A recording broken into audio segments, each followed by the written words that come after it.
So we'll start in 5 minutes.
Well, hello everyone, and warmly welcome to another um, Viscom webinar.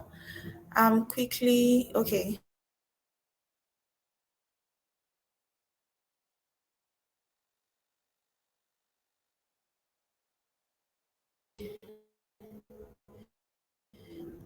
All right.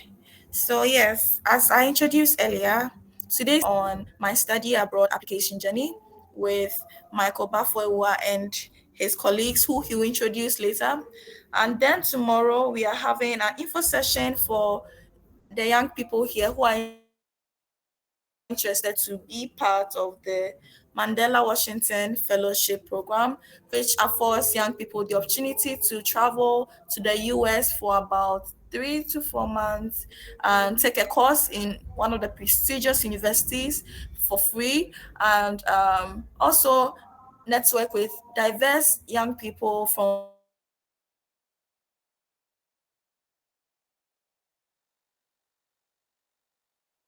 over 1,000 countries. Three fellow have a session with us. So yes, August is a very special month, and so as you have joined us today, we deem you special. Thank you so much for having time with us. So yes, we are about to start this session, and this is a very peculiar session actually because we started this session right from the University of Cape Coast, and it was supposed to be part of the workshop we had at the University of Cape Coast. And well, life happened and internet connections were some way. So we decided to move it to a much convenient time for both parties. And luckily for us, today happens to be the day. So we are having this session on my study abroad application journey with Michael Baffour Awuah, and he is going to tell us all about it. He and his colleagues are going to tell us all about it. So I'll first introduce Michael, and then he would introduce his colleagues on the call. So yes, Michael Baffour Awuah is a graduate teaching assistant and PhD student in microbiology at Texas A&M University at College Station in Texas, where he studies bacteriophages, viruses that infect and kill bacteria. He had his undergraduate education in biochemistry at the University of Cape Coast, where he conducted research on enhancing the shelf life of underutilized tropical fruits under the guidance of Dr. Jerry Ampofo Esiama. As a third generation academic, Michael recognizes the roles numerous figures have played in the path towards achieving his goals. He is passionate about paying it forward through mentorship and actively seeks opportunities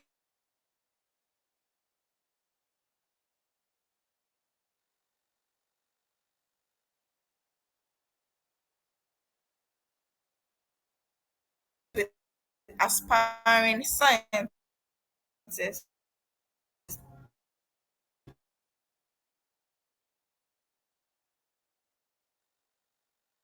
Photography and traveling.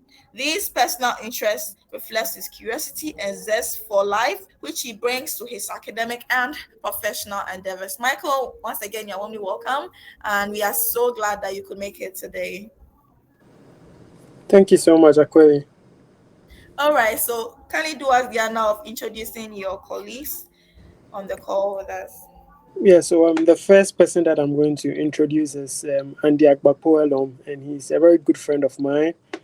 We did our undergraduate studies in biochemistry together in UCC, and Andy is currently going to, or I mean, he has started his PhD in chemistry at the University of Pittsburgh.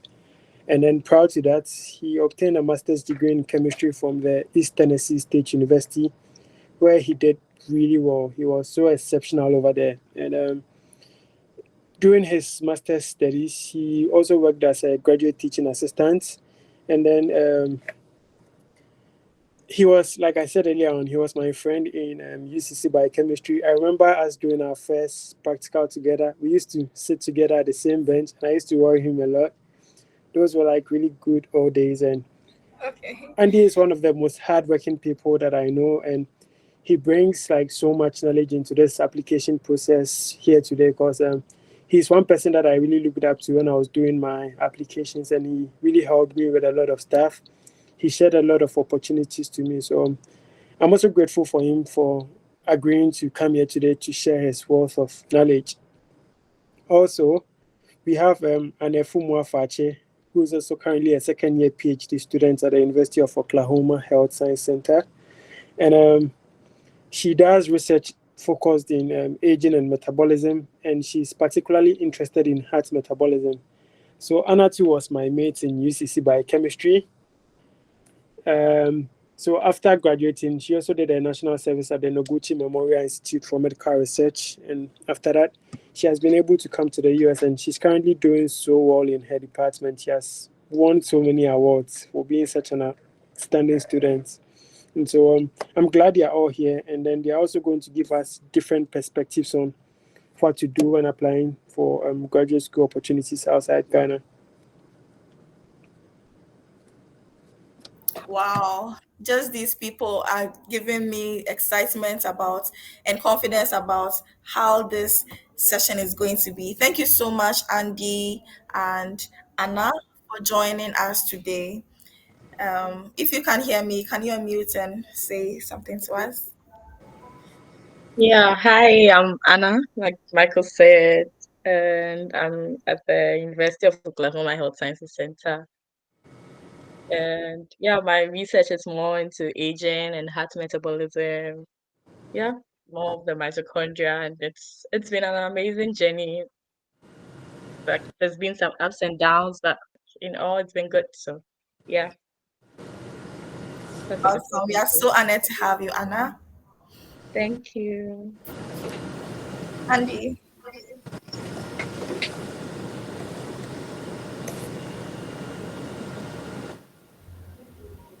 Hello, Andy. Can you hear me?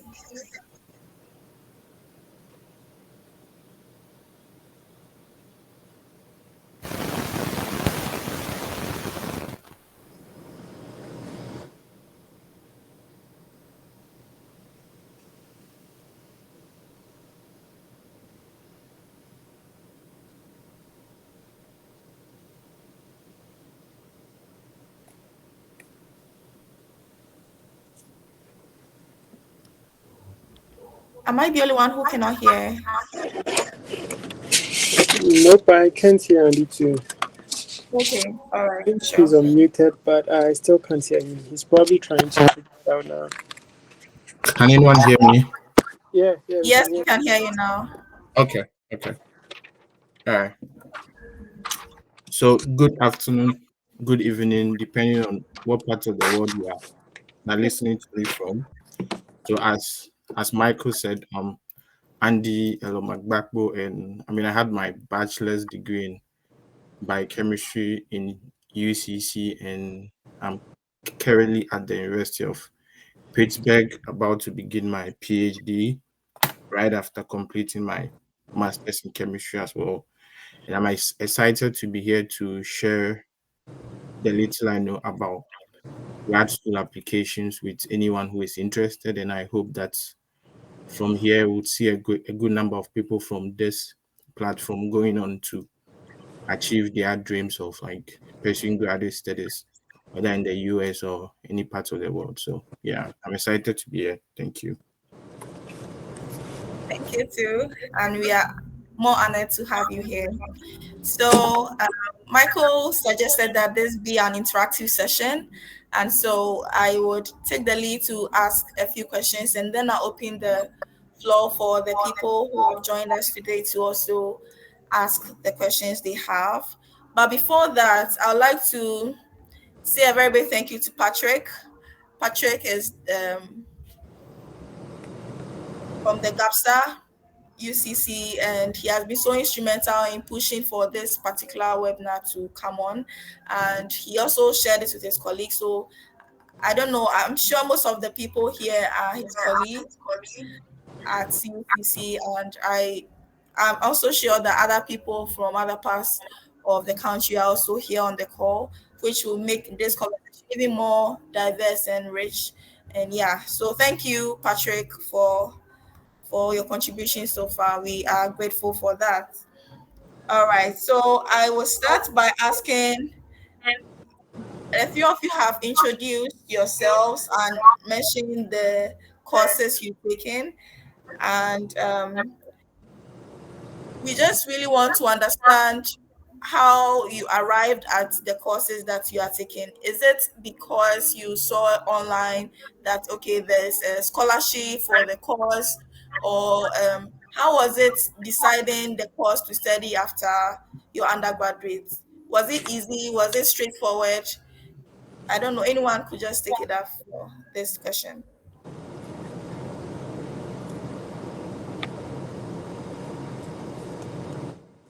I think Michael can go first.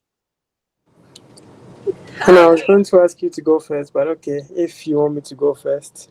So for me, I I mean I liked science so much when I was a kid. So after writing my BEC, I knew I was going to do science in high school. So fortunately or unfortunately for me, I ended up in Asantuma Senior High, the best school in Kumasi.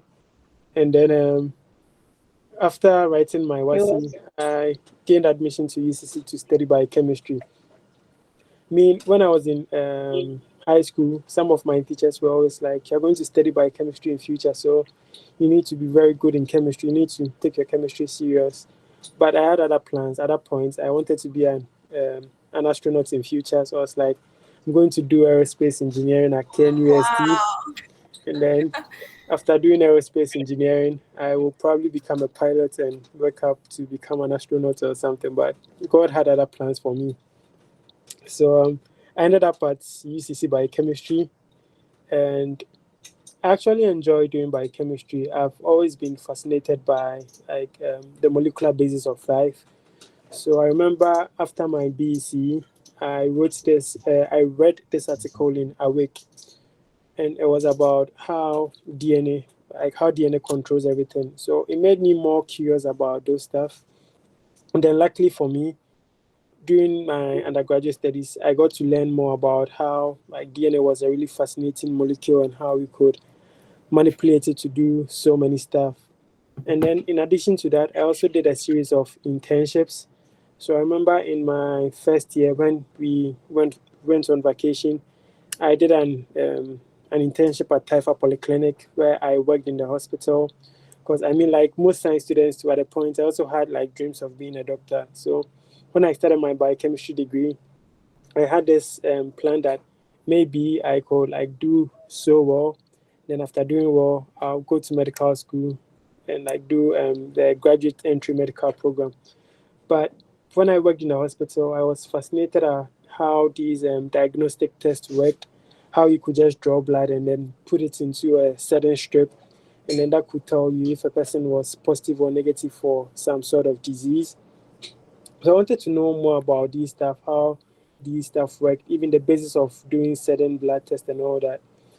But I also had to do another internship again. So that was where I met Aquili. This was in my third year at Noguchi. So my first year and my second year, I did internships in hospitals. Then in my third year, I did an internship at Noguchi. And I saw how research was so fascinating, how they were using research to solve certain problems. So I remember working on a project where they went to Raja and then they took water samples and like stool samples and urine samples just to test them for um, schistosoma. And it was really interesting how people could ask questions and then design experiments to answer those questions. So I think I was fascinated by research then, but I still had to do more. And then in my fourth year, I had to work with Dr. Jerry Ampofo. So those who are in UCC biochemistry know him. He's a very amazing person. And so I worked with him, and then I published my thesis. And for my national service too, I worked as a teaching and research assistant. Because at that point, I knew I wanted to become a professor in future. I wanted to teach and also do research because I loved research. I thought it was really interesting, and I also liked solving problems all the time. And so when I was a teaching assistant too, I got to work with Mr. Ofori. He was working on this project in microbiology where he was looking at the prevalence of H. pylori. So it's Helicobacter pylori, and it causes ulcer in people. And so you don't get ulcer when you don't eat, but it's a bug called Helicobacter pylori that causes ulcer. So while I was working with Mr. Foy, I became more interested in microbiology. I mean, I wanted to do that sort of research, like experiments on humans, do experiments on microbes and all that, but I never really had the opportunity.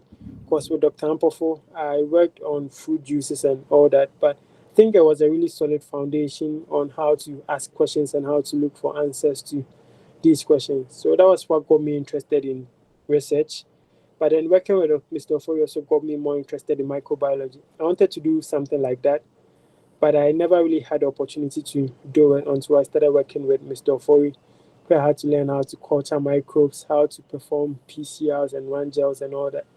So I think those events shaped what I'm currently doing today because currently I'm doing a PhD in microbiology, and then I study bacteriophages, which are viruses that infect and kill bacteria. And so working with Mr. Foy was really helpful to me because I wanted to do microbiology, but I didn't really have much experience working in that field. But then by working with him, I was able to learn a few stuff, and then that helped me in also applying to schools over here to come here to do what I currently do, although it's really different from what I did back in Ghana.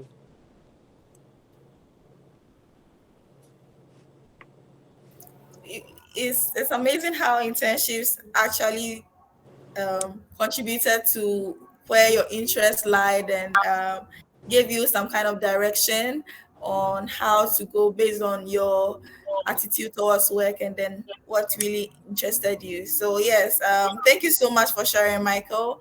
And yes, we've picked up a few things from your conversation just now. Anna, are you ready to go now? Yeah, sure. So with mine, I think I have like kind of a little bit like similarities with Michael's background, but I would say my decision to like go more into research, like even apply for graduate school in the first place would more or less be like, okay, internships included, but more of like national service because I had to do my national service and I did my national service as an Gucci. So I worked at the clinical pathology department and did some cancer work, like kidney and all that. So I think more of my interest came in when I like, had to do more of the cancer studies. So like that was where I really had interest to like go further with it. So coming here for graduate school, I think like before like gaining admission and everything, I probably wanted to go more into cancer studies. But I'll say fortunately the program I applied to, it's like graduate program in biomedical science. And then with my school, you'd have the opportunity to rotate, like have I think a maximum of like 7 rotations where you can rotate in like 7 to 8 different departments. There's like biochemistry, there's pathology, there's neuroscience, there's these departments. So you have like the opportunity to rotate in all these different ones, and then you find one that's best fits your interest. So before even coming here, I always had the mindset of maybe I'll just go into like cancer studies, or sometimes I also wanted to do like maybe pharmaceutical science because I also had an internship with one of the pharmaceutical industries in Ghana, and it was very helpful. So I kind of wanted to do pharmaceutical science. But when I got here and then I rotated through some of the departments, like I just got to like the heart metabolism in general. And then I would say thankfully my PI was also like super nice. And I didn't even want to do biochemistry because I was like, I did biochemistry in UCC. I don't want to go into biochemistry again. Like I'm done with biochemistry. I just wanted to like have a new experience. But then the PI rotated in his lab, which I finally joined. He's like an adjunct in also biochemistry and then the aging and metabolism. And then I love his research. I love the labs. I was like, yeah, why not? Like I already have a degree in biochemistry. It wouldn't hurt or like anything to like still continue in biochemistry. And it's been good so far. So I think that was how like my interest, like probably from internships and the national service would be like inferred my decisions. And yeah, so yeah. Oh, okay. It's amazing how both of you have quite similar stories. Was it the same for you, Andy? Okay, so when I first got interested in grad school, one of the things I learned at the beginning was that you should not be fixated on like a particular program, and then you should also not be fixated on a particular school. And so what you basically do is you look at your background, so like your undergraduate courses and the kind of internships you've done, and you see what kind of like programs you could go into. And so for me, looking at my biochemistry degree, where we took like extensively some chemistry courses for like 2 years, and then we also had like food science courses, and we took some microbiology and say molecular biology. And so when I first started applying to schools, I wasn't fixated on like a particular program. So you shoot in different directions and you see which one comes up. But then at the end of the day, like you weigh your strength as well before you make this decision. So I was like shooting at all areas. And I mean, and so that was the reason why I was able to get like an offer in chemistry, which I liked.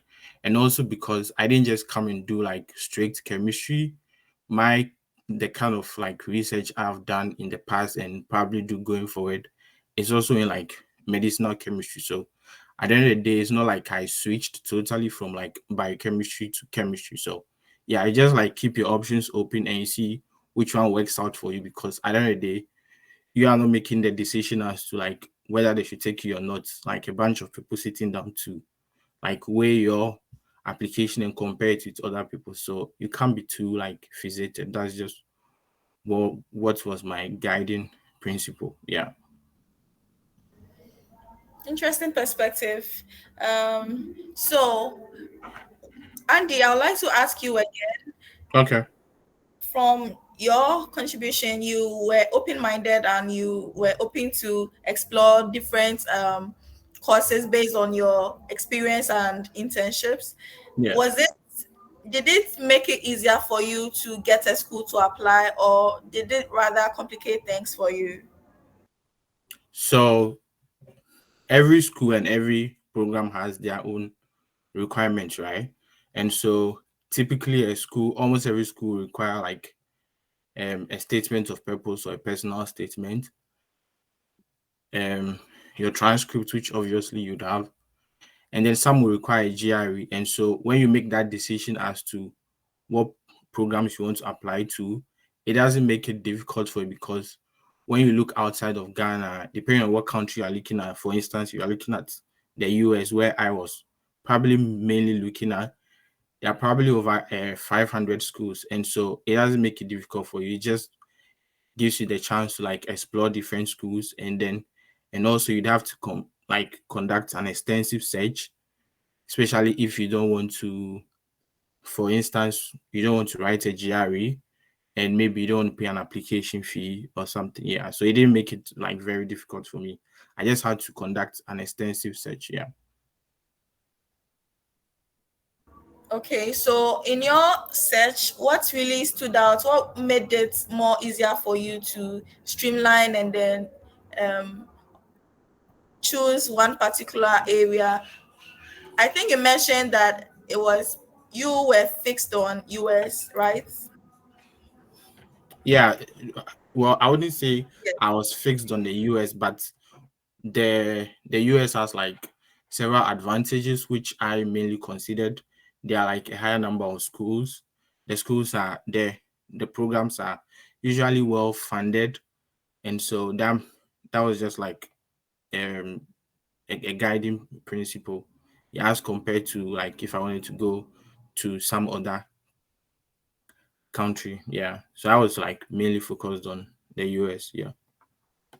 Okay, so I'm learning from what you are saying that even as you keep your options open, make sure you are still focused on one thing, not focused per se, but you are still looking at a peculiar characteristics that check your boxes.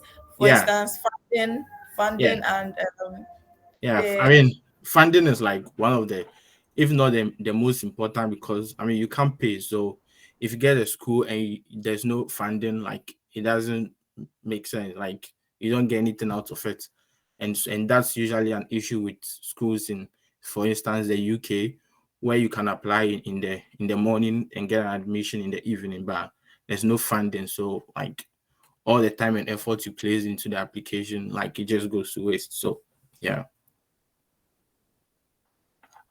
That's interesting. So, Michael and Anna, you came from the perspective of looking at your background and internship and then figuring out which school to go to. So, how easy was it? Was it also easy, like how Andy described for him, or it was quite complicated? I would say, in as much as we're looking at our background, honestly, mine, like the funding was one of the most important things, like Andy said, because honestly, you can't pay the fees. Like graduate school is expensive. Even those here are on loans to pay and then all that. So, like finding a school that will give like full tuition or like something like that was one of the key things, even before like your interest. Because if you have interest and then they don't have funding in the interest you want, then I feel like it's no use like to come and pay like that huge amount like of fees, like it's crazy. So yeah, the funding was one of like the top priorities, like even before my interest come in place. So yeah, I think that maybe like we didn't state it, but for me the funding was one of the most important things.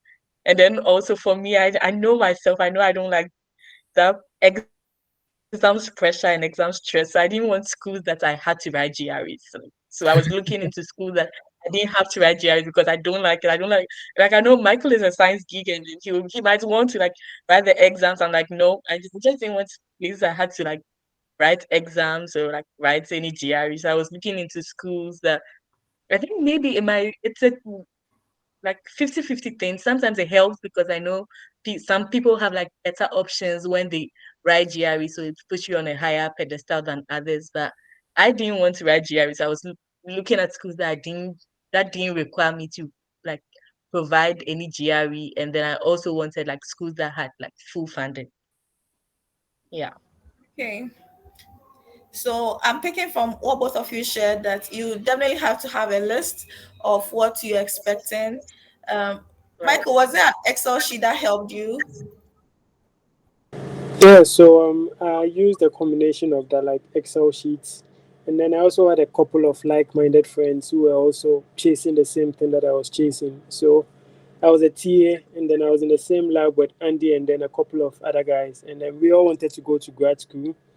So sometimes some of our friends were like very generous with information where they'll hear about certain schools and then they share those opportunities with us. Because there were so many number of times where Andy will see something and he knows I like everything molecular biology. So whenever he saw those opportunities, he would send them to me. There were times where he'd even make fun of me and send me stuff like poultry science and wheat science and all that. So yeah, for me, I had a list to guide me, but aside like making those lists too and looking at my strengths and my weaknesses, and then the exams I had to write and the ones that I didn't want to write, my friends also helped me by sharing information with me. And then with regards to the exams, the GREs were like very expensive. I think it's about $205, and then IELTS is also around that same range. And at that time, national service was paying us 559.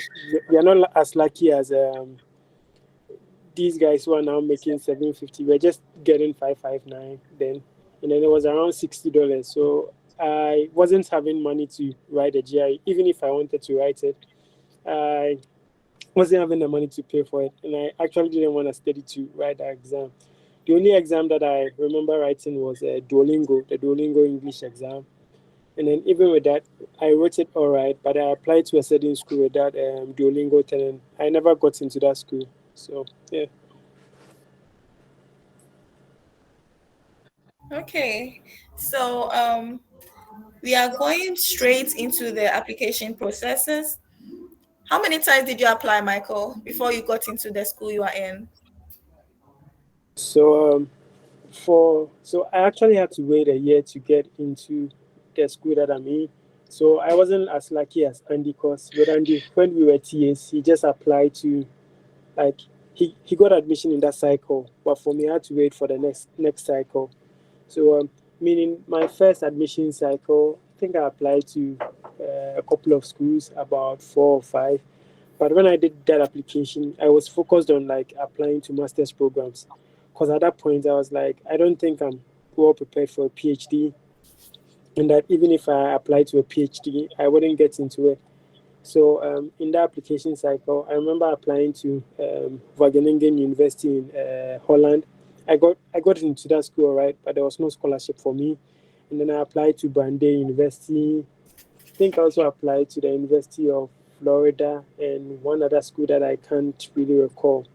But then in the next cycle, I was like really aggressive. I wanted to get into schools, so I applied to a lot of schools. I think it was more than 5 schools then.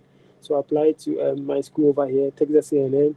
I applied to Ohio State. I applied to, I think I applied to Brown University, and then a couple of other schools. That's quite a number of schools, and some of us think that when we apply once and we don't get it, that's it. We should stop. But from what you are saying, you need to be consistent, right, Andy? Oh yeah, you have to be consistent. Like there are some people who applied for like 4 cycles before they eventually like got in. So you can't just try once and like say, oh, this is not working now. You have to keep coming and coming in. I know from like our parts of the world, it can be very difficult, especially with like recommendation letters and application fees. But if you really want it, like you have to keep coming. Yeah.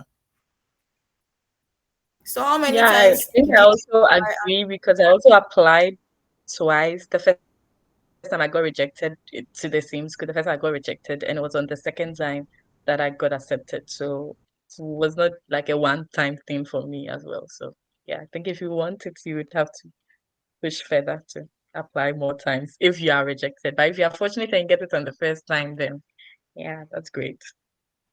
Okay. And they also, I wanted to ask how many times you applied. Oh, so as Michael said, I got like an offer in my first round. So like right after national service, so I was able to come in and like right after my masters as well. Like I got an offer again. So I'll say in each case, like my first cycles, I got offers. So Okay, sure. but Um, wait, are you asking about how many schools?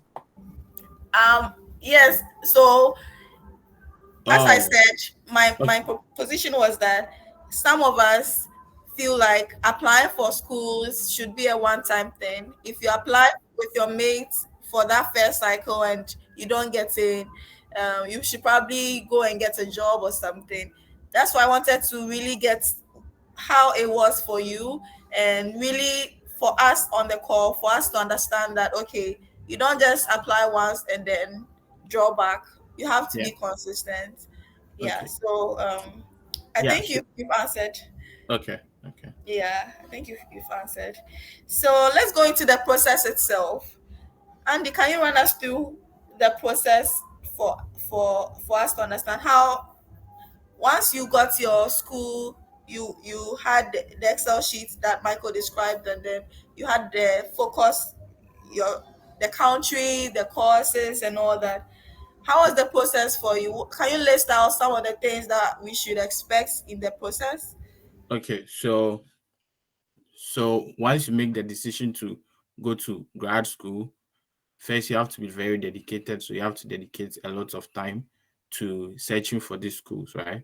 So you could go using an Excel sheet as well. But what I did, I didn't use an Excel sheet. I used like a book. So I would write the name of the school and then the deadline for applications, the requirements. So in this case, a transcript, a statement of purpose, or a personal statement, um, the number of recommendation letters, as whether they require a GRE or not, and if they require a language test.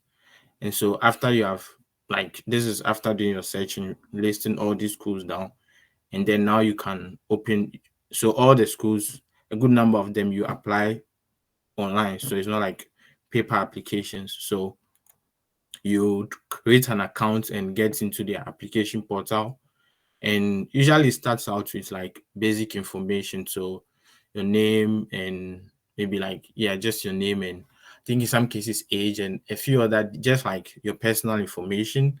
Then you get to the point where you'd typically upload all these documents, so your CV, your statement of purpose, and then you'd enter the information of people who are going to write the recommendation letters for you, and these people will typically receive a link for them to upload a recommendation letter for you. And yeah, that's usually how an application process is like.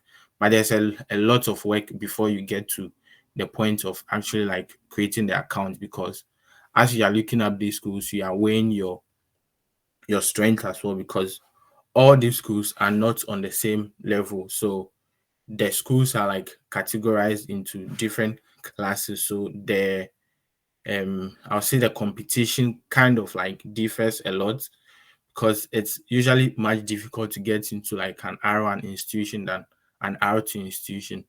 If there's no requirement of an application fee, it means typically they are probably going to receive a higher number of applications, and so there's stiffer competition. So you have to weigh all those options before you decide to apply to that particular school, and whether they have funding or not, whether it covers everything or not. So yeah, that's basically an application process. I hope I didn't leave anything out. And if I did, probably Michael or Anna can add to it. Michael, would you like to add something to that? I think Andy has basically said everything. So I think the graduate school application process actually starts from the first day that you gain admission to the university. Because keep in mind that when you are doing these applications, you need people to write you recommendation letters. And I've been seeing a couple of posts on Twitter where people are like, they asked the certain lecturer to give them recommendation letters and they didn't do it for them. But when someone writes a letter of recommendation for you, it's like putting their life on the line for you or something, because it's like they're vouching for you that this person is a really good student.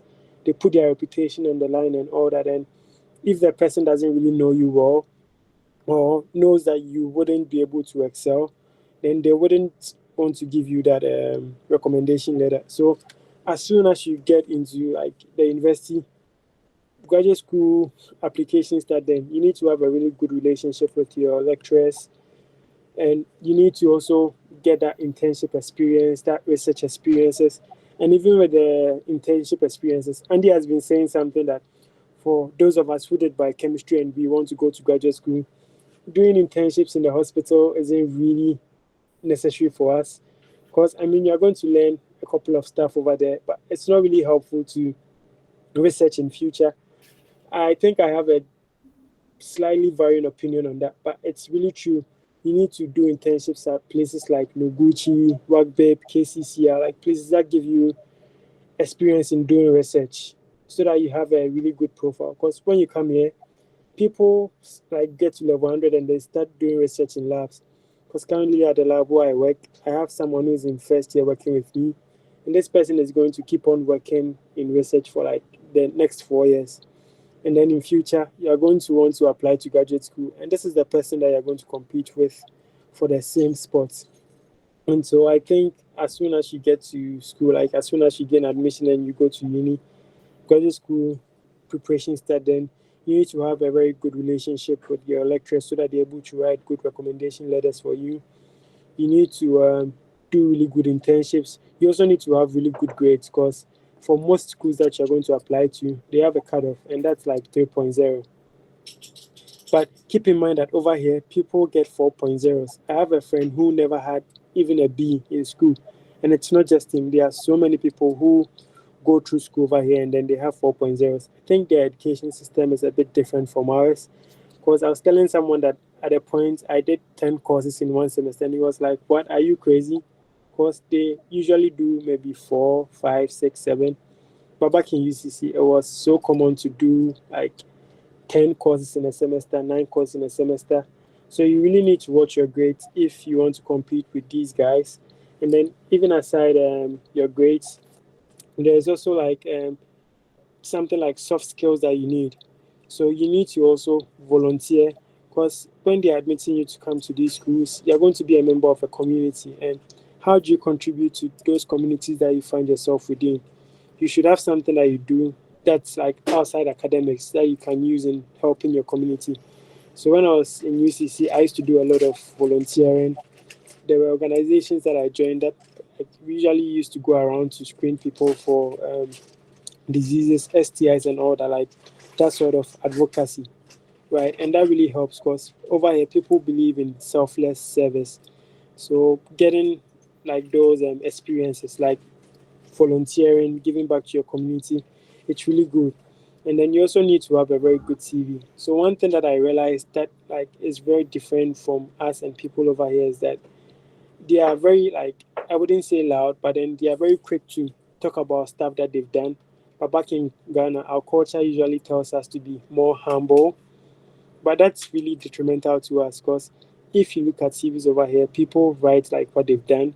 Like, for instance, for the research that they do, they're very quick to talk about their achievements, the stuff that they've done, the awards that they've won, and all that. But usually, when we write about our experiences and all that, we tend to be very humble about it. Like, even with our research experiences, we just write something very, very little about the research that we did. But you need to really hype yourself up. You really need to talk about all the stuff that you did. And then you need to talk about those achievements like someone who is proud of their achievements. Because if you're not proud of your achievements, then who else is going to be proud of those achievements? So that also matters. Getting that like research experience, that internship experience, volunteering, like building an overall profile that makes you a really good fit for certain programs. Because the funny thing is that when I was applying to schools, there were certain schools that I applied to that were like maybe like bad or like worst of than the place that I currently find myself. But then I ended up in an R1 institute, and there were certain schools in countries that I don't want to mention that bounced me because they thought I wasn't a good fit. So you need to have like overall, you need to have that very like good profile to let them know that you're a good fit for the environment. So that entails the research experiences, volunteering experiences, having a really good relationship with your lecturers and even with your peers. Because sometimes they're the ones who are going to guide you to these experiences. And then you need to keep track of the schools that you are also applying to. Because sometimes when you focus on so many stuff, you end up not really achieving those goals. So you really need to be diligent, consistent, because people make CVs and then they just want to use one CV to apply to all the schools that they are applying to. But then for every program, they have certain core values that they look out for in students. So you need to tailor your applications to those core values that those departments are looking for, right? And so for every school that you have to apply to, you need to make a new CV, write a new personal statement or statement of purpose or whatever like they desire. And then you also need to research the faculty over there. Because when you get here, you're going to work with someone. And so you need to just know something little about their research. I'm not saying that you should know whatever research that they are doing, that you know so much more than they do.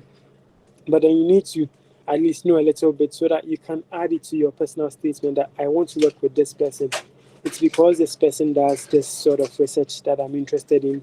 And then I have this sort of experience that makes me a very valuable person for this person's team so that they can bring you on board. So you also need to do your research, your background research, like the core values that that department looks out for, some of the good things in that school that attract you to go to that school. Because some people are usually very generic in how they talk about this stuff. They're like, I want to come to this school because they have very good resources for research. Every school in the US has so many good resources for research. So you need to say something that sets you apart from what other people are going to say. So, like for instance, when I was coming here, I knew that they had this high throughput like screening lab. So I talked about that in my application about how I was working on phytochemicals and how we were limited by certain things. So usually in Ghana, when you do research on phytochemicals, you just end up testing them on bacteria and all that. But over here, they're able to go into detail to look at the specific compounds that you find in these phytochemicals. So I talked about how my experience in phytochemicals was going to help me identify certain compounds and how yeah, facilities like the high throughput drug screening lab was going to help me narrow down the specific compounds in my extras that were performing certain functions.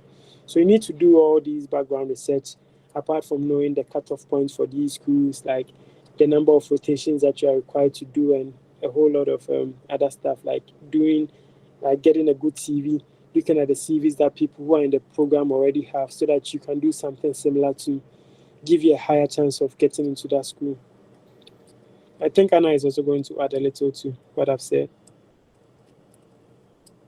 Okay. I don't think I can add anything because that you guys said it. So I think maybe it's something we would have. I might emphasize more on it. Still, the recommendation, like kind of building like a form of communication or like bond with some of them. I know it's hard because me back in school, I didn't really have that opportunity to get so close to our lectures because like they make it look like it's like some big thing to come to their office. But then at least I was able to build some sort of network with about like maybe like 3 different lectures to that help because like the recommendation is something that at least will put you on like a higher chance, like comparing it to someone also in Ghana, like your recommendation should stand out. So I think that's something maybe we don't really see the relevance of when we are in like university in Ghana, but then it really plays an important role. So I would say like your recommendation and at least like having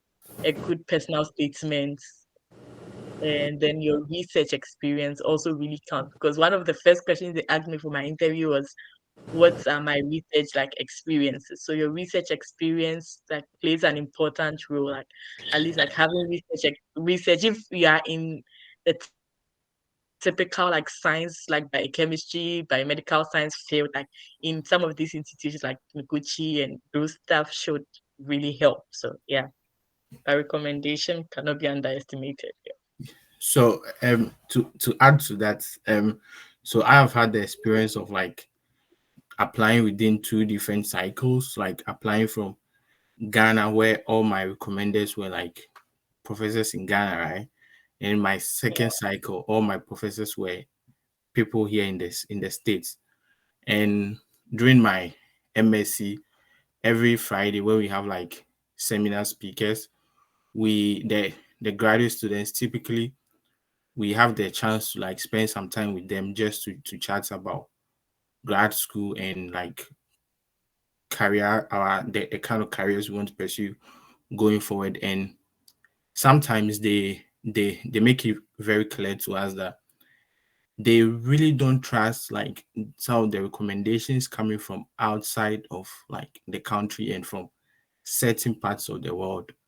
And so for you not to have any relationship with the person and asking the person to actually write for you in that kind of situation can be some way. So having that relationship with them is very important because then they have at least something that they can write that will be probably very tailored to you and not just like a generic one. Because in the first place, people don't even trust it that much. So yeah, having that relationship with them is very important. Yeah.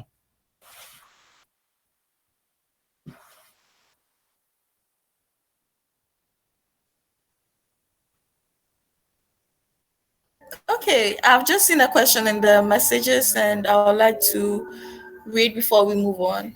Would being open minded about the courses help? I'm asking because in the same school, some courses do not require GRE.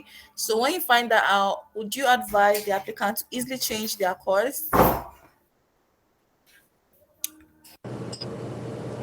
So personally, I think you really need to be like open-minded about the courses that you're applying to, because usually for graduate school, when you're doing a PhD, it's your research that really matters and not the specific course that you're doing.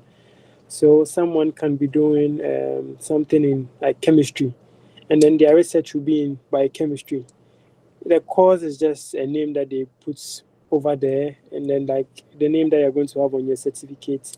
But then what really counts is the knowledge that you're getting, the problem solving skills that you're getting to solve like specific problems. I don't think the courses are really important. Just if you have an interest in something, just go for it, because you're going to get the same training. And for courses, you can always like plan to take courses that you are interested in. You always like follow a degree plan. So over here, you're the one who chooses the courses that you want to study, aside the electives that you need to do. So if you can be flexible with your courses, it's really important because I have people. So I'll use myself for an example. At first, Dr. Info was telling me to apply to chemistry programs because he thinks I will have a higher chance of like getting into a chemistry program. But I really liked microbiology and I didn't want to apply for chemistry. And then applying to microbiology programs was really hard because I did a first round of applications and I was unable to get into any school. And then I decided to like be open minded, try chemistry applications and all that because I mean I could do a microbiology project whilst getting a PhD in chemistry. So I did something like that. But luckily for me, I got into a microbiology program and I didn't have to go through that route. But for other people, this has actually helped them get into schools and they're currently doing research that they like. So I have a senior called Hakeem and he did something similar. So he wanted a specific program and he wasn't getting it. And he tried for so many cycles until he decided to change his mind. And so now he's doing a chemistry PhD program.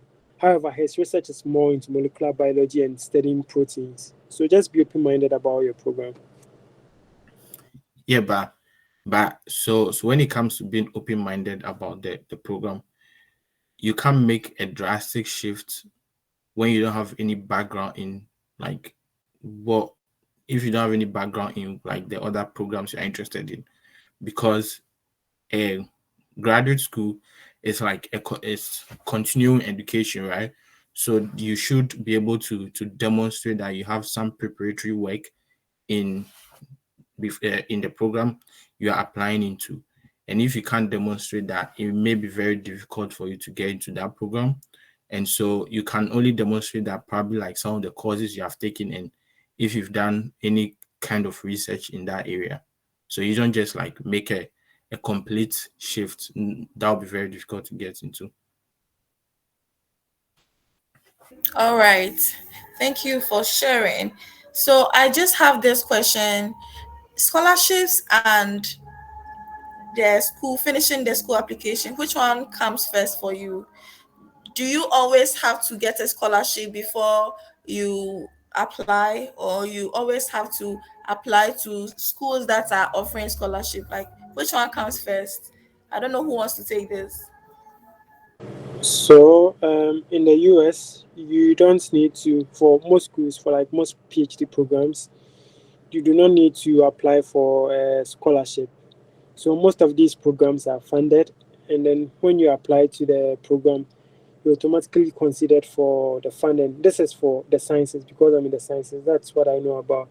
So, for instance, for my program, I just had to apply to the program, and then when I gained admission, they gave me funding through a TAship. So that funding isn't free. You'd have to work as a graduate teaching assistant or a graduate research assistant. So for me, when I came in, I was working as a graduate teaching assistant. I had to teach two labs, and then now I currently work as a graduate research assistant where I just have to do research. So you don't need to apply for funding separately. When your admission comes, it comes with funding for most schools. And if your admission doesn't come with funding too, they are going to state it on the website.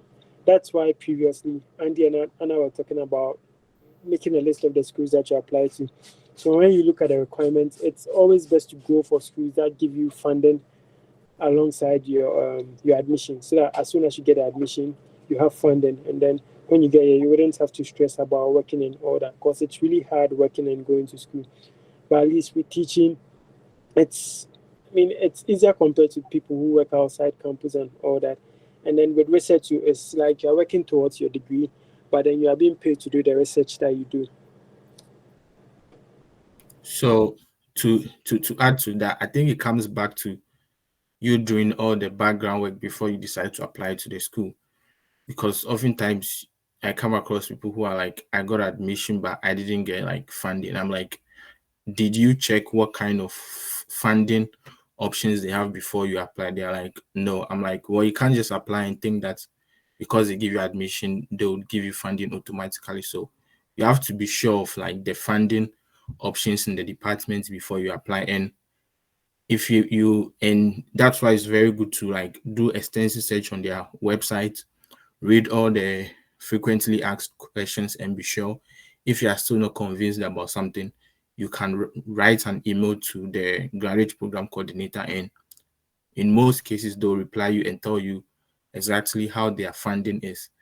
And so you can't just apply and think that like you are going to get everything automatically. You have to be sure of how it is done in their department.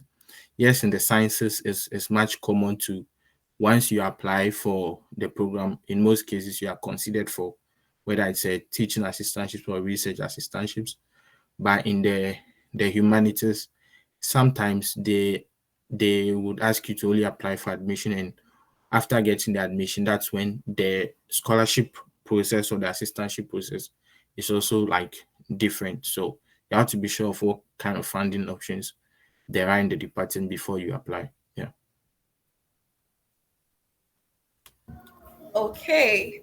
All right. So then my next question follows. So after you receive your admission email, what next? What should we expect next? I think if you should receive your admission email, like that is like a whole step ahead. Like yeah, kind of do with a lot of things. But I feel like for most schools that I know, especially for PhD, before you receive the admission, you would have to go for an interview. Like I can't tell for every single school, but for most schools that I know for like PhD, you'd have to go for an interview even before like the admission. So if let's just jump that fact and let's say you have your admission, you've received the admission emails. Usually it'll be the school communicating to you, like first step, getting your school email. They set up a school email for you. They send you some documents that you have to sign, like your I-20 that you would be using to apply for your visa and all that. So it'll be more of the school communicating to you as to some requirements you have to do before you come there. Some will be like maybe sending in like your maybe This is vaccination records, like signing of most of the times it's like signing of documents, and then they send you your I-20, which would be where you'd go to the next step, like using your I-20 to apply for your visa, like going for your interview and all that. So that's a whole step after, because that with that you know you have the school already. But prior to you getting admission, I know most schools they will require like an interview with you before you even get the admission. Yeah. And also I think someone asked a question about recommendation in the chats. And so the recommendation is more or less like someone who can really vouch for you, that they know you, especially if you are talking about like maybe your research, you want to go and do a PhD in like the sciences, like the anyone giving you any recommendation should be someone who knows you, like maybe in terms of your academic, like can vouch that, oh, maybe this person is a good student, like someone who gets the grades. If maybe someone who is like industrial, maybe someone who can vouch for you that they've worked with you on the one-on-one and can really tell that you are good to work with, like your personal working skills, like how you are maybe like you solve problems and all that. So like my school, they were kind of very specific that 3 letters of recommendations, and then it should be in an academic setting. Some schools are open to having you give like bring it send in recommendation, and then they are open to maybe if it's like from an industry, maybe you worked in a company, they're open to receive like recommendations from a company. But it all comes to the requirements for each particular school.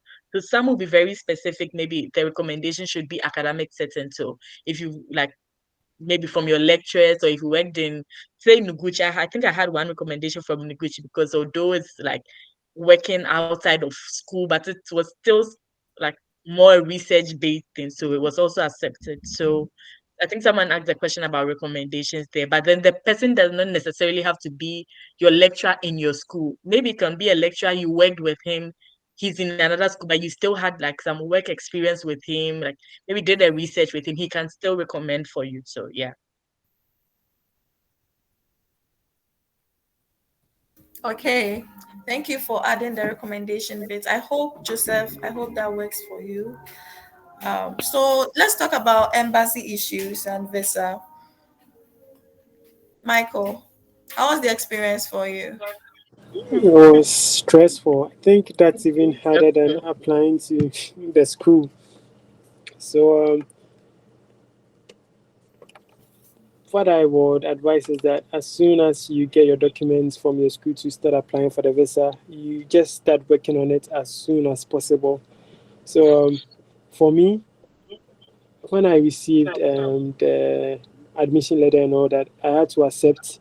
And then after accepting, so first of all, they sent me the admission letter, and then they asked me if I was going to accept their offer or not. I was like, "What are you guys asking me if I'm going to accept this or not?" So I had to issue my acceptance. I had to fill the form and then send it back to them. And then later on, I had to communicate with the school. So there's this document called an I-20 when you apply to, like, when you get admission into these schools. And so that is what contains like the details of your offer. That's what it's going to show, like the embassy, that you actually have an admission, and then you'll be able to cater for yourself. So on this, they indicate the amount of scholarship that you are going to have, like they indicate if you are going to pay for your schools and all that, or if you are going to be required to pay like any extra money to take care of yourself and all that. And so processing this document takes some time. And so I had to get that document from the school. I think it took over 2 weeks when I applied to get it. And then after getting it, I had to buy a form. So this is for like US visa. So for US, if you're coming to school over here or as a student, you require a visa called an F1 visa. So I had to go buy the thing to use in the application from GT Bank. So I think it was around $160 then. So I bought that thing, and then I had to fill a form called a DS 160 online. And then when you're filling this form, you really need to be careful, because I think that's basically what they use in deciding whether they are going to give you the visa or not. So you need to fill like your personal details in it, like the details of your family and all that. If you know anyone in the US, like your employment history and a whole lot of other stuff. So that was like just filling in paperwork. So I had to fill that paperwork and I had to submit that paperwork. And then there was another thing called a service fee that I had to pay. So for that service fee, usually require someone who is in the US to pay for you. So I also had someone pay for that service fee for me. I think that's $350. So I had that person pay the service fee for me, and then the person had to send me the receipt for the service fee payment.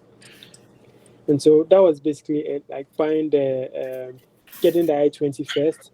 And then after getting the I-20, you have to apply for an F1 visa. You have to go to you have to go to the bank to buy the visa application thing. And then you have to fill your DS 160 online. And then you also have to schedule for a date. And that was one of the most hectic things about the application process, because there are so many people coming to school over here, and then they all want dates. But I think due to the COVID-19 pandemic, there was a backlog of people who wanted their visa interviews. So it was so hard to get a date. You always had to be alert, and then you also had to stay on the platform. And then sometimes, if you stay on the platform for too long, they are going to lock you out, and you can't access it for a couple of days. And so what actually helped me was that I had a group of friends who were also looking for dates. And so we had these groups where like, it's like someone watches the platform to see if their dates are available. And then if their dates are available, they had to call the group. And then we all rush to the platform to get a date. So I remember there was this Saturday morning where I had a call, and as soon as I had a call, I didn't even pick up the call. I just went straight to the platform to go look for a date, and then I was able to get a date over then. But then the date that I got was after the day that I was supposed to go to school. So they had this thing called an emergency date application. So for this, I had to ask my graduate school coordinator to send me a letter to show them that I had to go to school earlier than the time that they wanted us to. And so I got this letter, and I had to write a note, and then I had to attach certain documents. So an example was my admission letter. So in my admission letter, I had this clause in it that I have to go for TA training. And so that TA training was supposed to be on 6th August. And then the date that I had for my visa interview was the 20th August. And so when I sent this in, they allowed me to like look for an emergency date. So I also had to look for emergency dates again. So we had that same setup for it where someone monitors the platform, and then when the person sees a date over there, they tell us, and then we all try to get a date. And I was also looking out for other people too.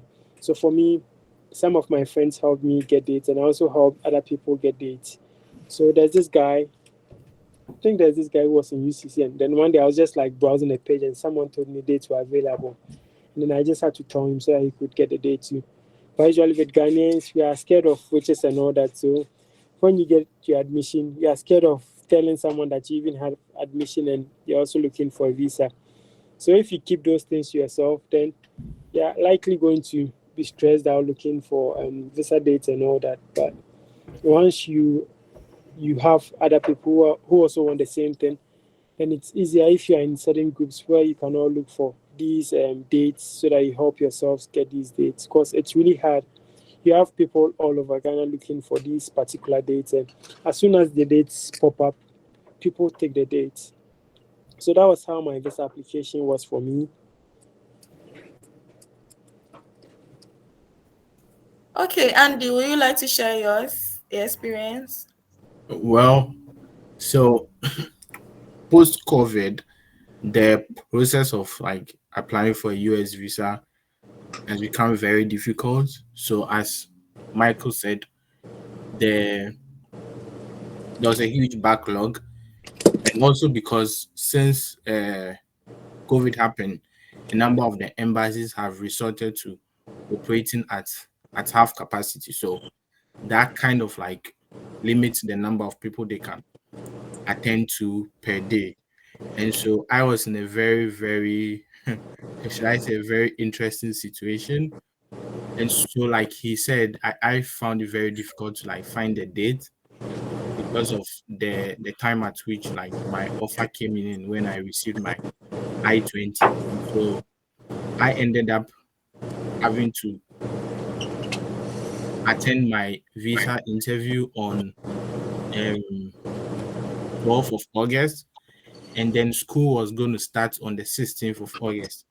And so if you or anyone who is planning to go to grad school, there's a law which indicates that you have to come into the country at least 30 days before your program starts. And when your program starts and you decide now to come, there's a possibility that you can be deported back to your country upon arrival. And so I went to my interview on like the 12th of August after going through all the processes Michael talked about. So on the 12th of August, and then I picked up my visa on the 13th of August, and I had to leave on the 14th. So I got here on the 15th of August in time for school to start the next day. So the good thing is that, so like usually we tell people that once you get that admission, do whatever you're asked to do very quickly so you can get your I-20. Some schools will require you to maybe submit a bank statement depending on your the kind of funding, or apply for your I-20. So do all that very quickly so you can get your I-20 very quickly, because you can't do anything until you actually get your I-20. So do whatever you're asked to do like as soon as possible so you can get your I-20, and then you can go and pay your visa fee, and then you can fill your DS-160 and you start looking for those dates. Because we don't know when the situation is going to change, because it looks like for the past 4 years there's been like a real difficulty with finding an, an appointment to attend your visa interview. And so it's the reason why we also have people going to like other countries like Ivory Coast, Togo. Now people go to as far as Kenya, Rwanda, Sierra Leone just for a visa interview to get their visas to be able to come to the US. So and that's like the brief version of my uh, process of getting my visa. Yeah. Wow. So Anna, from your experience, approximately how much did you spend after getting admission throughout the Ooh, visa, embassy, in and out, transportation and all that, getting all the documents? Hmm. Approximately how much did you spend? I honestly did not like combine everything. But I know for sure the visa fee was $160. The service fee was, I think, was it $350 or so? I don't really remember. But fortunately, I had family here, so for my service fee, they paid for me, so I didn't have to think about that. That was a good part. But then my visa fee, I had to pay, and then like for other transportation, for now, I can't really tell because I know things have gone, like prices of things have gone high, so I can't tell. And I think the last time I checked, the visa fee had increased to $185. So that should be in mind. And then, yeah, so for like in and out, I can't really put everything together because you still have like some things to get done. But like in terms of the actual visa fee, it was the $160 that had to be paid. And I think that was it. And then your service fee, obviously, that you would have to let someone in the US pay for you, regardless if you have the money or not. You still have to find someone in the US to pay for you because apparently they do not. I guess maybe they don't trust the Western Union in Ghana so much, or so. So someone in like the US has to pay your service fee. Yeah. So for total amount, I don't think I'll really remember how much I Okay, spent. But yeah. okay, that's fine. well, Um, well, if you ask about how much you typically spend, the short version would just be the amount that you're actually paying into like the visa process itself, which is the visa fee and the service fee. All other things, those are just like minor expenses, but the main cost will be the service fee and the visa fee. Yeah. okay. I think someone just asked the question about the difference in visas from country to country. I'm not so sure what the person means, but if it's respect to the your like the years of the visa you get, it's most dependent on the degree you're going in for. So your I-20 will tell if you're going for a master's, maybe it's a 2 year degree or something like that. Sometimes they give you a visa up until maybe 3 years, or if it's a 5 years master. So for mine, they looked at my I-20 and then they gave me the visa duration as set on my I-20. So if it's like a degree, that will be a 5 years, then they'll give you that. And I don't also know if it's from country to country. I don't think it really differs. So far as you're an international student, you have an F1 visa, whether it's in Ghana, from Nigeria, from anywhere, it's an F1 visa if you're an international student. Yeah, and also to add something to what you said, I think it depends on the agreement your government has with them. So, like for Ghana, all of us have 4 years. For some places like Nigeria, when you apply for a student visa, you just get 2 years. But then Yeah. your I-20 is what shows how long you're gonna be here. So, for instance, for my I-20, I think I have maybe 6 years on it, and so you can be here and your visa is expired. But as long as you have the I-20, then you are fine, unless you just want to go back to Ghana to go renew it or something. Yeah. I think the people at the embassy in Ghana are very charitable because I've seen instances where people are coming for a master's and they sometimes give them 4 years. However, our brothers in Nigeria, whether you're coming for a master's or a PhD, they usually give them 2 years. Yeah. So Okay, thank you so much for sharing. I think some of us have shared some questions in the chat session, and I'm really glad that our eyes are on the chat session to answer it rapidly. So, if you have any other question and you are here, and you can unmute or you can shoot up your hand, we are taking questions right now.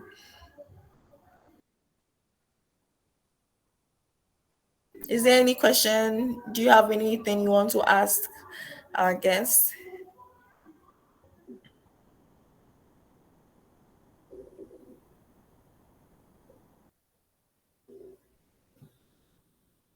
Well, I have a question, and I don't know who wants to. Okay, Francis, Okay. you go for it. Okay, thank you, Michael and his other colleagues for sharing this priceless knowledge. My question is, for the two of them who have to apply in two cycles before getting it, I would like to know from them, maybe in the second cycle, what do they think they have done different or special in the second cycle that led to them getting the admission in the second cycle? For me, I would say looking back, it'll be more on my personal statement. Because even now, if I should read my first personal statement, I was like, even if I was like given admission, I wouldn't have given myself that admission. So I think one thing that I really changed or revised well was the personal statements. Because like I read through like my first personal statement I submitted and my second one, and I saw like the improvements in it, because they want to know in your personal statement should tell more about you, about your research, especially what you want, like career wise, maybe how the degree they are, if it's a PhD or a master's, what they are giving you, how it will impact you, how it will impact maybe your the nation as a whole or something like that. So like I realized in my second personal statement, I had to put in the work of like telling them more about my research experience, how I enjoyed the research, which like I would say kind of like when you get here, I feel like once you get here, you know you don't really enjoy it so much like you write. Yeah, but like at least I know I revised my personal statements a lot. So I think that was one thing that like to me I think stood out more comparing my first application and then my second application. And then secondly, your timing. Timing is a very important factor. It's more of like first come, first serve. So once they open the application, I would suggest like look at the school. Some programs require that, or some programs are such that your your application, maybe the admission is for the fall semester or the spring semester. The spring is usually from January, like admissions or like school will start in January, and then the fall semester school starts in August or September. So depending on the semester you are applying for, I would say apply very early because it's more first come first serve. So if the admission shows that it opens in say July, get your things ready, and then right when it opens, submit your things, because if there are cutoff points for international students, maybe they want to take 5 international students and they've already received good admissions, they will not, like it's likely they might not consider extra people. But once your admission is in, you have a bit of a higher chance. That's something I know of from my school. I don't know for all other schools, but mostly it's like first come first serve. So one was my personal statement, and then I applied very early as well. So that's what I did different. So for me, what I did different was that in my first application cycle, it was just master's programs, but then I decided to stop applying to masters, and then I started applying to just PhD programs. And I think I also had a chance to review my CV and then my personal statements. So for my CV, I had a friend called Michael Ado, and then he got into a school, like a school for a PhD.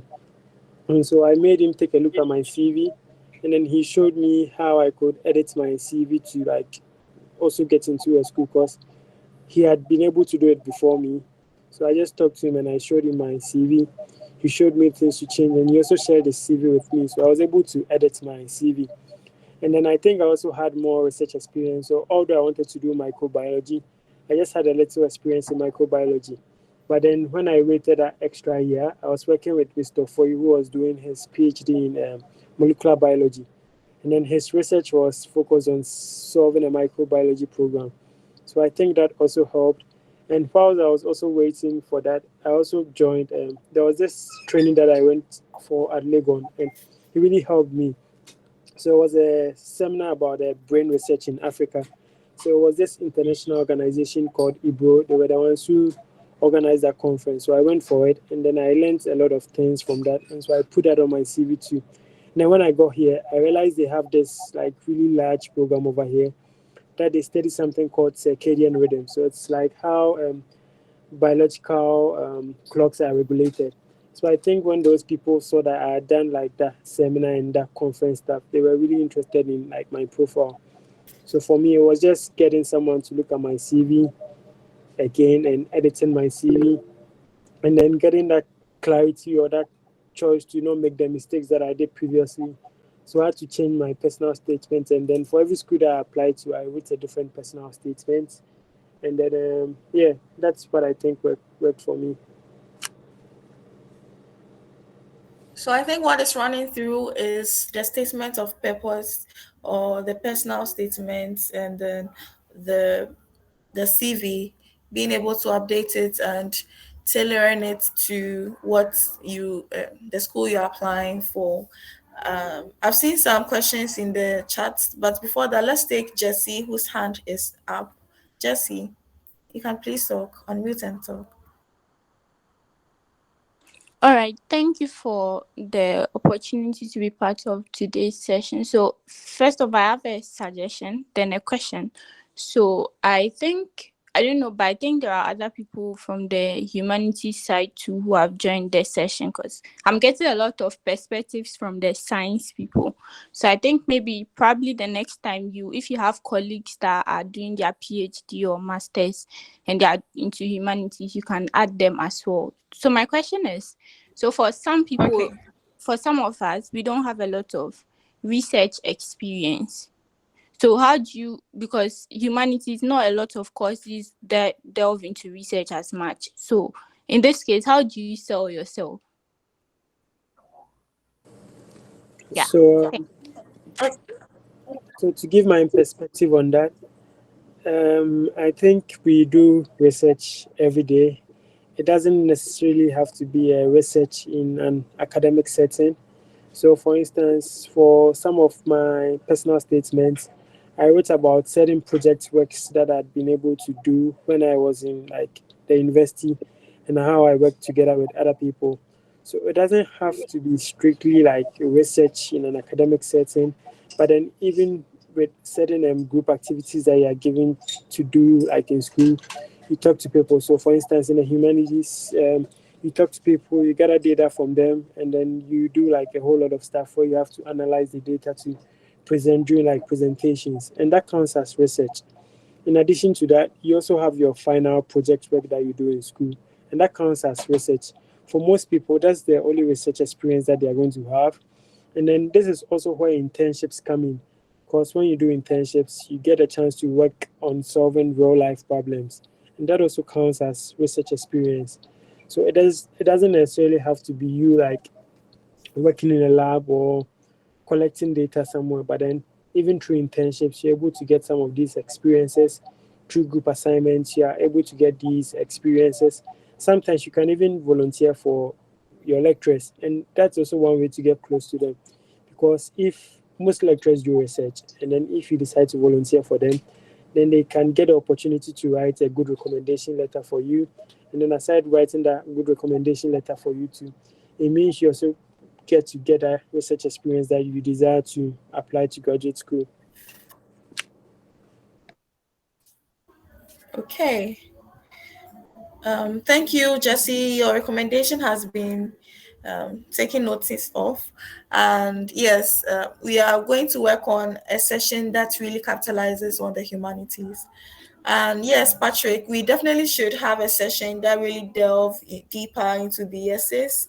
And I was quite expecting us to probably any one of you who have your essays here to just show something, a sample for us to follow. But I don't think that would be advisable for now because of the time we have really spent we have spent about 1.5 hours already, and it's getting late here in Ghana. So I think we should definitely have a separate session just for this. But then up to now, if you're enjoying this webinar, kindly go on Google and please shoot us a review, just a review of how the webinar that you have experienced, how it was been, how healthy it has been for you. And you can also look at what others have given to guide you in the review that you give. It really gives us visibility when people searches for our webinars on YouTube and on other channels, it makes it easier for them to find it as helpful as you have as well. All right. Is there any other question? Yeah, Maxwell.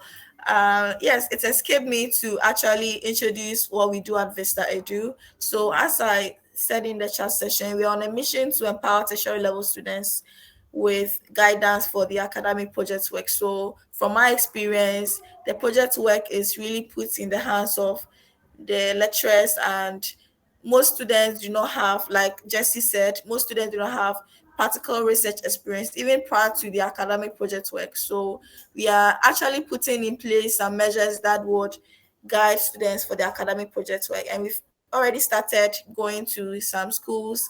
As I mentioned, when this call began, we went to the University of Cape Coast where we had a workshop with them.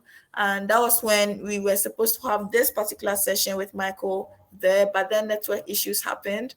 So we do go to schools, tertiary level schools, and really get their lecturers involved in helping them to understand how they are, what they're expected to bring out for the academic project work. And as I said, we are rolling out some measures to have a separate session, like a boot camp, or yeah, some courses that would really help students with their research work, how to write research, how to write your statements of purpose, how to even write, how to compare literature materials to do a literature review for your thesis material. So yes, we are having so many plans for the students when it comes to guidance in academic projects work. So that is what we do.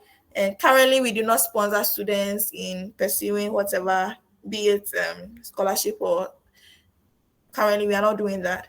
All right, but we do have these monthly webinars on the last Thursday of every month where we bring up topics that are of interest to students and of interest to young people. We've had sessions on financial literacy and mentorship, public speaking, basically everything that we believe are some knowledge or soft skills that would empower young people to be ahead of the curve.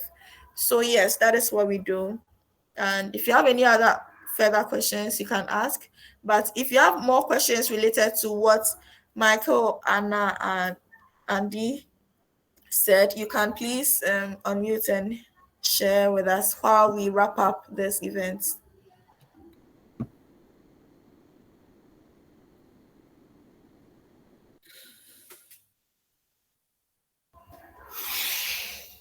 Okay, so I don't know if we having any other question.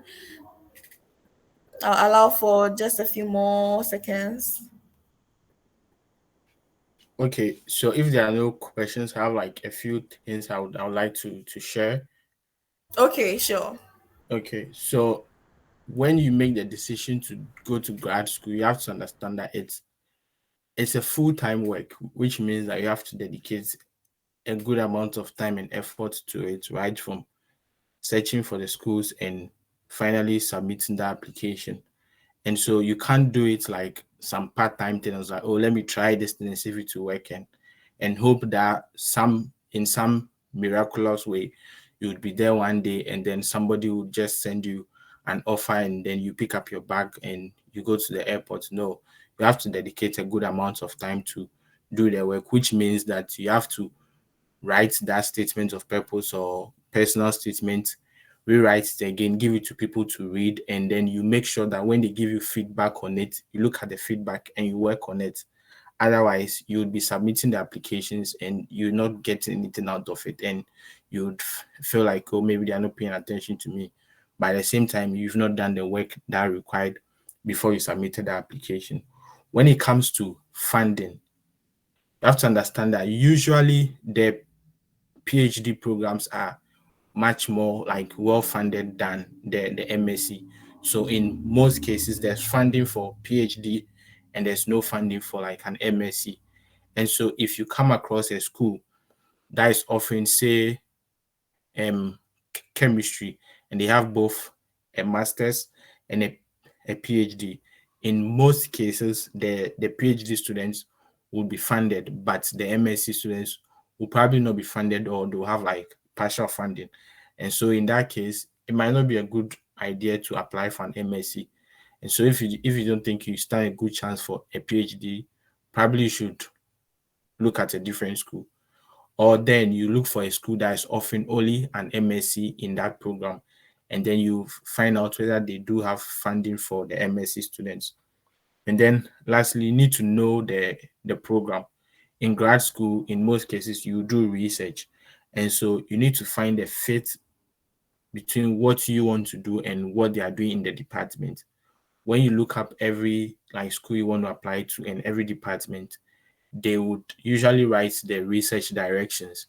And so if you want to come and do some kind of research and there's nobody in the department and you can't identify anybody in the department who is doing that kind of research, you can have 4.0 GPA, you can write the best statement of purpose, but there's no fit, so they are not going to admit it, and you really know.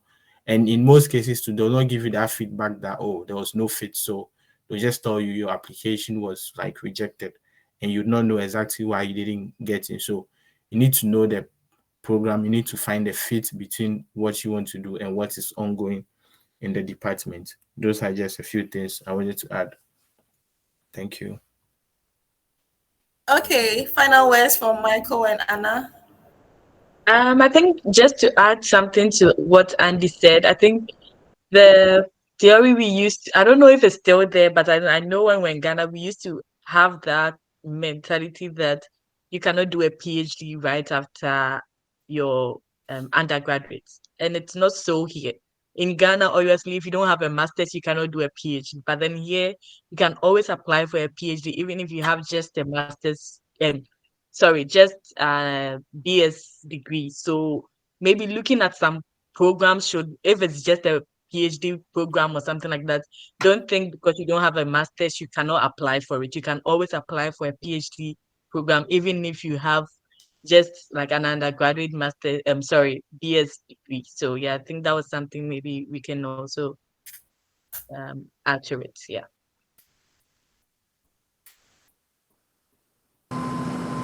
Yeah, Thank you, Anna.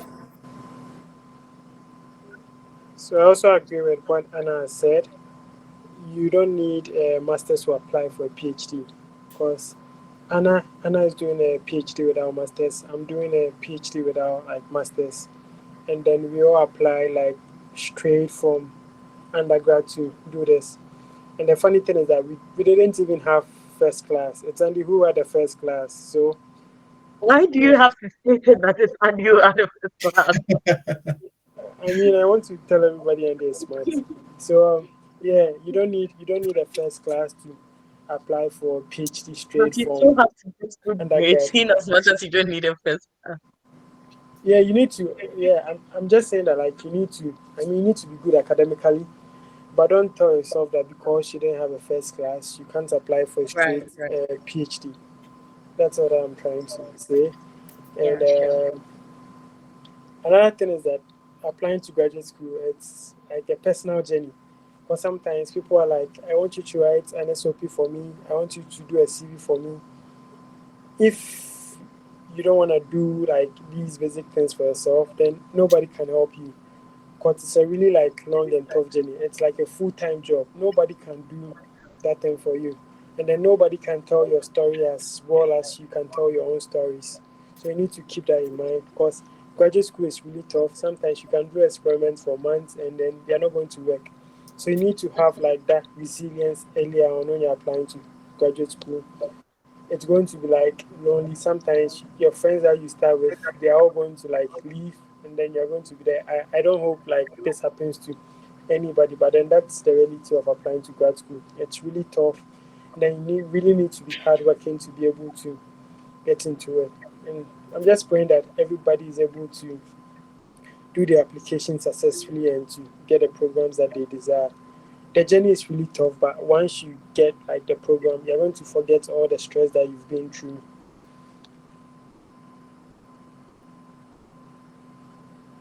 Okay, so it's a tough journey, but then we are tough people.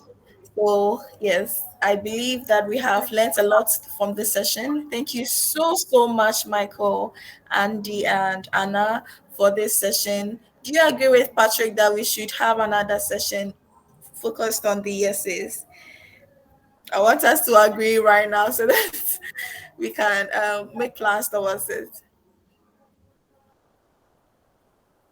I think I don't mind like having another section, but I think it's more relatable when you have examples of like when people have already written their essays and then you are given an idea of something. Because if you don't have any essay written down, it'll be a bit difficult to tell you, okay, maybe tweak this a little, maybe do this or do that. Like you can give a generic thing, but if you have like samples of like your essays, it's more relatable to like give ideas on. That's my opinion though. Okay, it's going to be considered. Michael, do you want to add something? Yeah, so I think we can probably work on that, like have a workshop where people bring their CVs and then we can work on them together. We can like show an example CV, an example personal statements, and then we can work on them together. But then having like just doing a workshop and then not having like any examples to talk about is really going to be hard. And so if you can find time for everybody to get their stuff together, then we can have a session where we just review all those stuff together so that people will know how to go about it. Sounds like a plan to me. Thank you so much once again for joining our webinar today. So yes, this session is recorded and will be uploaded on our YouTube channel. So visit youtube.com/at ViztaEdu to have access to all our YouTube channel. Sorry, all our YouTube webinars like these that have been recorded on YouTube. And this particular session is going to be recorded on YouTube as well. So you can share with your colleagues once we have our link out. And these links will be available on all our social media platforms. So kindly follow us on our social medias platforms so that you would be updated on this. So yes, we are glad to have you all here, and we would even want a better conversation with you. So join our WhatsApp community page, which is a close-knit community where we share opportunities. Every opportunity we see that we think are going to benefit young people or students in particular, we do share these opportunities there. So you can have internship opportunities, job opportunities, and so many other things that are of benefit for young people. So do join our WhatsApp community page. And yes, see you tomorrow for our session on applying for the Mandela Washington Fellowship Program. So thank you all so much for joining and do have a lovely evening. Thank you.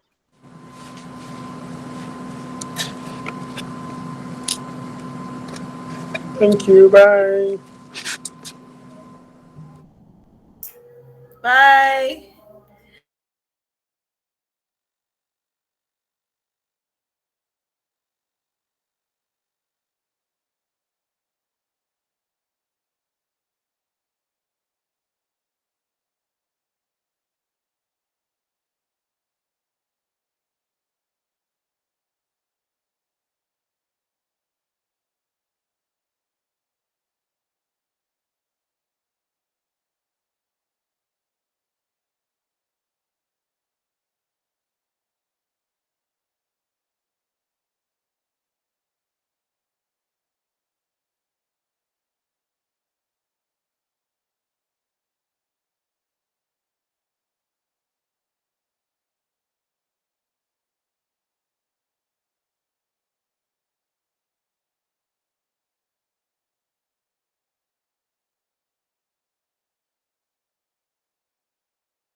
Please, can you stop recording?